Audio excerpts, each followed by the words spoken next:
تدعني من هذه التفاصيل لأن هذه التفاصيل تم الحديث عنها. أعطيني عملية مذبحة لمدنيين أنت كنت حارس تشاهد أو كنت يعني تساعد في تمويه مارس 97 7 مدنيين قتلوا رميا بالرصاص في زيرالدا في الطريق السريع على جانب الطريق السريع. مدنيين 7 مدنيين قتلوا في الطريق السريع في زيرالدا. طب لماذا قتلوا مدنيين هكذا؟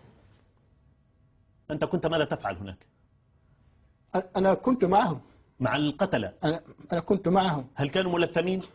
كانوا أولا ذهبنا إلى حانة في حسن داعي وسكرتم هناك حتى الثمالة. exactly. وأنت منهم طبعا. نعم أنا أقول التاريخ يعني واحد نعم.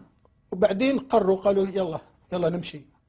أنا ما كنت على علم باللي رايحين يدير لأن زي ما قلت من قبل مرات يتكلموا يقولوا راح نديروا مرات آخر لحظة ومشينا ونحاول كل شيء ولثموا.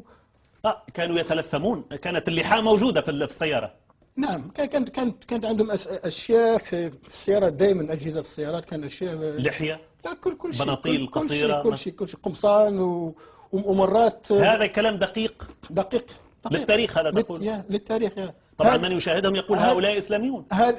هذه صارت أمام أعيني يعني مش واحد قالها لي ولا. ثم خرجوا من السيارة. خرجوا السيارة على المدنيين وحبسوا السيارتين. خرجوا الناس أطلق الرصاص عليهم ولا سبب. هل تعرف أحد القتلى؟ لا أعرف. ماذا قيل حينها حول هؤلاء؟ تذكر أنت في الإعلام في كذا؟ في الغد خرجت الصحف الوطنية أو الصحف الحكومية تقول عملية إرهابية في زيرالدا ذهب ضحيتها 7 مدنيين بخبر بسيط. والقتلة مجهولون لكن أنا أعرفهم وأعرف أسماءهم. أعطيني أسماء القتلة بالاسم. أنا أقول لك يعني بالاسم من كانوا معك في السيارة بما فيهم أنت طبعا ستقف يوما ما أمام المحكمة.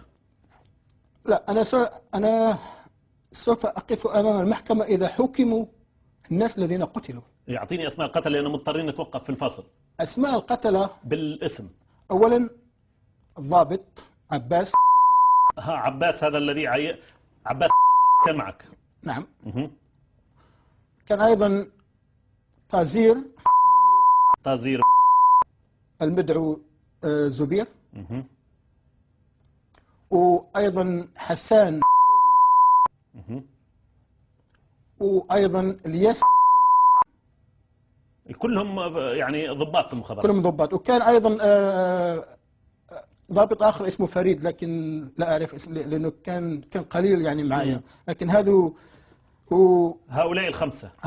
هؤلاء الخمسة كانوا. والذين قتلوا طبعا 7 على الأقل. 7 لأن هؤلاء سيد كريم. نعم.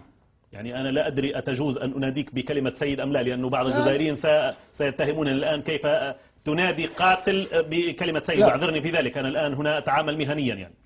هؤلاء الخمسة هل ما زال هنا؟ 7 مش 5. لا الضحايا 7. أوكي. القتلة 5 بما فيهم أنت السادس طبعا. لا. أنت لم تشارك حين هذه إطلاق الرصاص؟ لا. لماذا؟ لم يعطى لك سلاح؟ أنا عمري ما أعطي لي سلاح. هؤلاء الخمسة هل عرضوا علي السلاح ورفضت. أين هم الآن؟ ما زالوا في جهاز الحكم في الجزائر. في مناصبهم؟ ما زالوا في مناصبهم وأكيد أنهم ترقوا إلى ربما خاصة عبد القادر.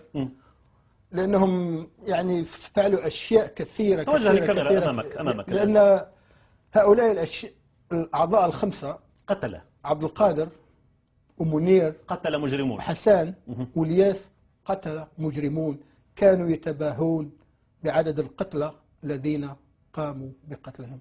هذه أقولها للتاريخ. سيد كريم مولاي نتوقف فاصل قصير. مشاهدينا إذن فاصل قصير ثم نعود لمتابعة الجزء